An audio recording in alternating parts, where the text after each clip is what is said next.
आज हमारे साथ मौजूद है अयोध्या से ही हनुमानगढ़ी के महंत राजू दास जी। महाराज जी, सबसे पहले तो आपका धन ज्ञान में स्वागत है। बहुत बहुत आभार, बहुत बहुत धन्यवाद। मंगल कामना, खूब ढेर सारी शुभकामना, ढेर सारी बधाई आपको भी, आपके सभी व्यूअर्स, सभी दर्शक के लिए भी। लोगों का एक सवाल है आपसे कि रामलला की प्राण प्रतिष्ठा हो, शिलान्यास हो या मोदी जी जब कभी भी राम मंदिर आते हैं तो हनुमानगढ़ी में हनुमान जी के दर्शन करने जरूर आते, लेकिन इस बार वो नजर नहीं आए। नहीं, राम द्वारे तुम रखवारे, होत ना ज्ञा बिन पैसारे, सब सुख ले तुम्हारी सरना, तुम रक्षा काहू को डरना।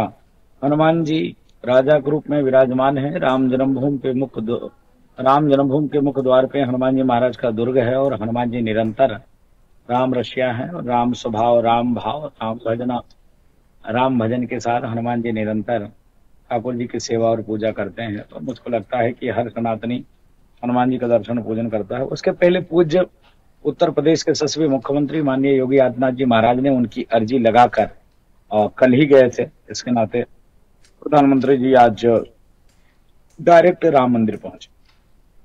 चलिए ठीक है, हम मान लेते हैं आप देश के संत समाज से आते हैं और पीएम मोदी और मुख्यमंत्री योगी आदित्यनाथ को बहुत करीब से जानते हैं, क्योंकि आप उन्हीं के साथ हमें कई दफा दिखे भी हैं।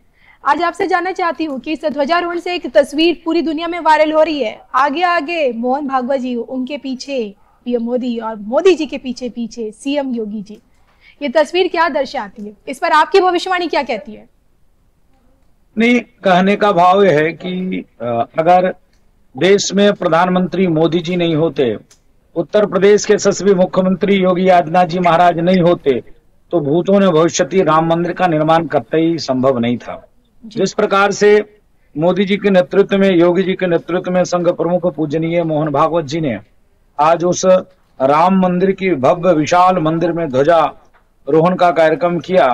यह 500 वर्ष के त्याग, तपस्या, संघर्ष के बाद जिन राम भक्तों ने प्राणों की आहुति दिया, त्याग किया, तपस्या किया, संघर्ष किया और आसपास 16-17 जिले के राजाओं ने, महाराजाओं ने, महारानियों ने जिस प्रकार से संघर्ष किया 1600 से लेकर लगातार आज तक, जब लोकतांत्रिक व्यवस्था में, डेमोक्रेसी में भी आपने देखा होगा मुल्ला मुलायम सिंह ने निहत्थे राम भक्तों की सीना गोली से छलनी किया।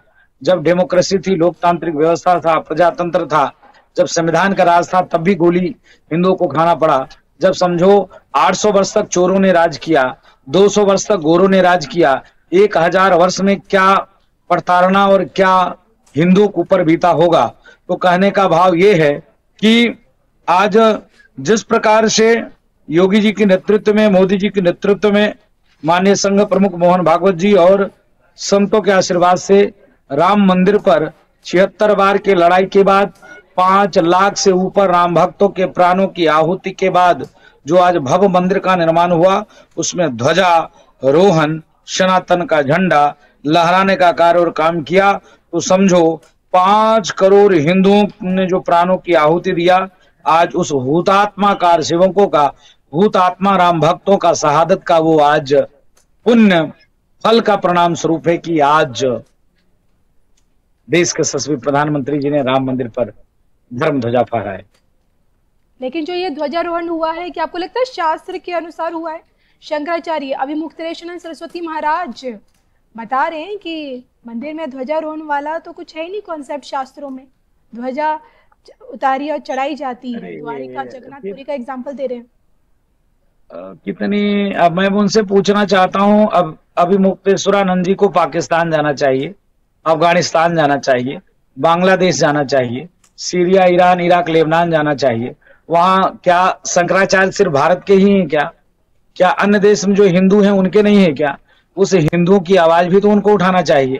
वो भारत के विषयों में उनको हस्तक्षेप करने का कोई अधिकार नहीं है, मुझको लगता है, क्योंकि वो सदैव राम मंदिर के विरोध में रहे हैं। उनके गुरुजी ने स्वयं रामालय ट्रस्ट बनाकर जितना से जितना हो में लूटा और राम मंदिर निर्माण नहीं होने दिया। तो आज मंदिर निर्माण होने से उनके पेट में दर्द होती है। इसके नाते उनको जो जी में आता है बोलते हैं। उनके बातों पे हमको कोई कमेंट नहीं करना। बहुत बड़े गंभीर आरोप उन पर लगा रहे। बहरहाल सबसे बड़ा सवाल तो ये भी है, रामलला की प्राण प्रतिष्ठा में देश के शंकराचार्य नजर नहीं आते, आचार्य महामंडलेश्वर जगत गुरु, देश का संत समाज, बड़े बड़े अतिथि नजर आते। आज ध्वजारोहण के मौके पर भी हमें देश के चारों शंकराचार्य नजर नहीं आए। नहीं तो आज हम लोगों ने जो अपने जो 16-17 जिले थे उन्हीं के पूज्य संतों को बुलाया। जो उस पूज्य संत में भाव है वही शंकराचार्य में भाव है। सब संत एक समान है। उन संतों को बुलाया जिसको शंकराचार्य ने सवे जो है कभी बुलाया नहीं, उन संतों को हम लोगों ने बुलाया। चलिए बात मान लेते हैं, लेकिन अब बात अगर हम करें बंगाल की, योगी आदित्यनाथ जी को आप बहुत करीब से जानते हैं और आप ही के यूपी में योगी जी ने बोल दिया है डिटेंशन सेंटर खोल दिया है, घुसपैठियों को उनकी जांच करो, डिटेंशन सेंटर में डालो और फिर सीधा देश से बाहर निकालो। तत्काल जैसे आपने देखा होगा अभी कुछ दिन पहले अमेरिका से एक प्लेन आई और उस प्लेन में भारतीयों को जंजीर लगाकर भेजा था ना जी। बेरी लगी थी, हथकड़ी लगी थी, पैर में बेरी लगी थी, हाथ में हथकड़ी लगी हुई थी। कई सौ भारतीय को जिनके पास वीजा और पासपोर्ट नहीं था, अनर्गल तरीके से अनलीगल तरीके से अमेरिका में रहते थे। का हिंदुस्तान खाला जी का घर है का? जेके जी में आए वही रहेगा? अरे तत्काल बाहर निकालो ना, तो ठोको, गोली मारो, बाहर करो। ये सब के सब आतंकवादी हैं तो भारत की अर्थव्यवस्था को नुकसान करते हैं। आए दिन दंगा फसाद बवाल करते हैं, आए दिन चोरी करते हैं, आए दिन लूट मार करते हैं। ऐसे लोगों को भारत में रहने का अधिकार नहीं है। तो मुझको लगता है कि माननीय उत्तर प्रदेश के यशस्वी मुख्यमंत्री पूज्य योगी आदित्यनाथ जी महाराज ने सही कहा है। डिटेंशन सेंटर उन्होंने खोल रखा है, या तो उसमें डालो या तो वहां से बाहर करो। तो कहने का भाव सिर्फ एक ही है कि तत्काल बांग्लादेशी, रोहिंग्या को और पाकिस्तानी के बाहर करो। आप समझो कि अभी जब भारत पाकिस्तान की लड़ाई चल रही थी तो 85,000 मुस्लिम बेटियों की शादी पाकिस्तान में हुई जी। अब बताओ 85,000 पाकिस्तान के बच्चे यहां पलते हैं हिंदुस्तान में। 85,000 कोख हिंदुस्तान में पाकिस्तान में पाल रखा है डायरेक्ट रूप से। तो ऐसे लोगों को भी तत्काल भारत से बाहर करना चाहिए। और भारत के लिए सबके सब खतरा है और सनातन के लिए तो खतरा है। लेकिन योगी जी का यही डिटेंशन सेंटर पश्चिम बंगाल में काम कर पाएगा? ममता चेतावनी दे रही है, सड़क पर उतर चुकी है एसआर के खिलाफ कि अगर आपने मेरे अपनों को छेड़ा, मेरे अपनों के खिलाफ कार्रवाई की तो ये हमला मेरे पे होगा, और अगर आपने मेरे पे हमला किया है, मुझे छुआ है, तो मैं पूरे देश को हिला के रख दूंगी। वो तो सही तो कह रही है। ममता बनर्जी शुद्ध रूप से आतंकवादियों के पैरोकारी हैं। ममता बनर्जी शुद्ध रूप से इस्लाम धर्म स्वीकार कर लिया है। ममता बनर्जी शुद्ध रूप से घुसपैठिए के बल पर पश्चिम बंगाल में राज कर रही है। वो सही कह रही है। तत्काल मैं मांग करता हूं राष्ट्रपति महोदय से, तत्काल पश्चिम बंगाल में राष्ट्रपति शासन लगाए जाए। आपने देखा होगा डॉक्टर बहन के साथ क्या हुआ, हिंदू महिलाओं के साथ क्या हुआ, मुर्शिदाबाद की घटना आपको पता होगा, संदेश खाली की घटना आपको पता होगा। आए दिन लगातार हिंदुओं को वहां टारगेट किया जाता है, सबको पता है। तो ममता बनर्जी से ही कह रही है। लेकिन हम सनातनी, हम हिंदू कम नहीं हैं। जिस दिन हम आ जाएंगे उस दिन ममता बनर्जी का सर्वनाश हो जाएगा। लेकिन यही ममता बनर्जी जिन्हें आप मुसलमान बताते हैं, बेगम ममता भी कई बार बोल देते हैं, इन दिनों तो वो भी हम मोदी जी की मंदिर नीति पर चल पड़ी हैं। हाल ही में देखिए नॉर्थ बंगाल में एक भव्य महाकाल मंदिर बनाने का उन्होंने ऐलान कर दिया है। न्यू टाउन में दुर्गा आंगन स्थापित करने जा रही है, और इससे पहले दीघा में जगन्नाथ मंदिर वो पहले ही बना चुकी हैं।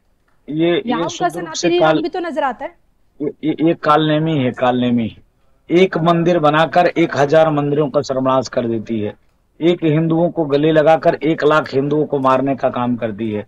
एक बेटी को गले लगाकर 1 लाख बेटियों के साथ बलात्कार होता है पश्चिम बंगाल में। आप लोग उसके प्रत्यक्ष प्रमाण हो।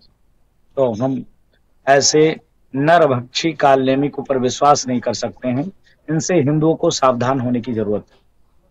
तो क्या लगता है इतना सब कुछ होने के बाद भी ममता बनर्जी फिर से मुख्यमंत्री बन पाएंगी पश्चिम बंगाल में अगले साल ही चुनाव? अब वो मुख्यमंत्री बने कि नहीं बने मेरा राजनीतिक विषय नहीं है, लेकिन मैं हिंदुओं को आगाह करता हूँ, हिंदू एक हो जाओ। सड़ी हुई जातिवादी मानसिकता से दूर हटकर हम सब सनातनी, सब हिंदू एक हैं। जैसे आपने देखा होगा जम्मू कश्मीर से हिंदुओं को मारकर काट कर भगा दिया गया, उसी प्रकार से पश्चिम बंगाल से हिंदुओं को मारकर काट कर भगाया जा रहा है। हिंदू आगे आओ, हिंदू उन बंगाल के हिंदुओं को समर्थन करो, सपोर्ट करो और उनके साथ कंधे से कंधा मिलाकर चलो, नहीं तो आने वाले दिन में पूरा पश्चिम बंगाल बांग्लादेश हो जाएगा। चलिए, जाते जाते बस मैं आपसे यही जानते हैं कि इस बड़े दिन के मौके पर आप क्या कहना चाहेंगे? इतना बड़ा दिन था। सिर्फ एक ही बात कहेंगे, धर्मो रक्षति रक्षता। 500 वर्ष के बाद हिंदू जगह है। यही तुम अगर पहले जग गए होते तो मोदी जी जैसा, योगी जी जैसा, मोहन भागवत जी जैसा महानायक पहले भी पैदा हुए थे। उनके अगर नेतृत्व, समर्थन और सपोर्ट किए होते तो कब का तुम्हारा मंदिर बन गया होता। 500 वर्ष लग गए तुमको मंदिर बनाने में, अभी भी वक्त है, जग जाओ, तब जाकर कृष्ण पाओगे, नहीं तो कतई संभव नहीं। अच्छा, जाते जाते 6 दिसंबर का बता दीजिए अपना शेड्यूल क्या है आपका? 6 दिसंबर का दिन खासकर पश्चिम बंगाल में। 6 दिसंबर को हम लोग शौर्य दिवस मनाते हैं, मनाएंगे। और जब पश्चिम बंगाल के मुर्शिदाबाद में आपकी बाबरी मस्जिद की नींव रखी जाएगी तब आप क्या करेंगे? तो बाबरी मस्जिद की नींव रखी जाएगी तो यहाँ अयोध्या में जितने मस्जिद है,